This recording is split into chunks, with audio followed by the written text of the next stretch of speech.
Hi යාළුවනේ, සුබ දවසක්. අද මම ඔයාලට පෙන්වන්න හදන්නේ මම ගත්ත ලොතරැයි ටිකට් වගයක්. ඉතින් ගොඩක් වෙලාවට ටිකට් එකක දිනුමක් නැති වුණොත් මම ඒව එකතු කරන්න පුරුදු වෙලා හිටියා. ඔයාලට දැන් බලා ගන්න පුළුවන් කොයිතරම් ටිකට් ගොඩක් මෙතන තියෙනවද කියලා.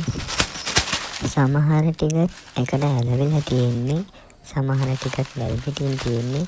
ලොකු ටිකට් තියෙනවා, පොඩි ටිකට් තියෙනවා. හැම වර්ගයකම ටිකට් මෙතන තියෙනවා.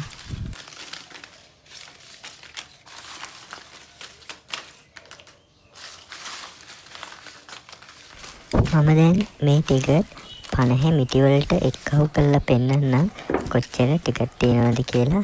ඊට පස්සේ අපි ඒ ටිකට් 40න් වැඩි කරලා බලමු කොච්චර මුදලක ටිකට් මම අරන් තියෙනවද කියලා.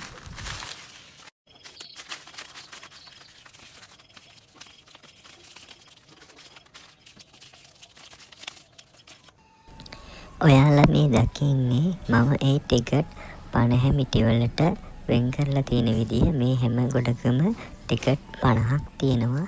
උඩ පේලියේ ටිකට් 250යි, යට පේලියේ ටිකට් 250යි. ආයි ඔයගලන්ට බලා ගන්න පුළුවන් වෙනම ටිකට් 38ක් තියෙනවා. ඔක්කොම 538ක් ටිකට් තියෙනවා.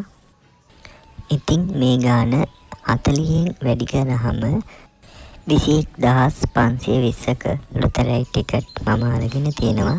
ඔයගොල්ලන්ගෙත් මීට වැඩිය ටිකට් තියෙනවා නම් අපිට යටින් කමෙන්ට් එකක් දාන්න කොච්චර ටිකට් ඔයාලඟ එකතු කරලා තියෙනවද කියලා. ඉතින් අලුත් වීඩියෝ එකකින් අපි ආයෙත් හමු වෙමු. එතකන් ඔයාලට සුබ දවසක්.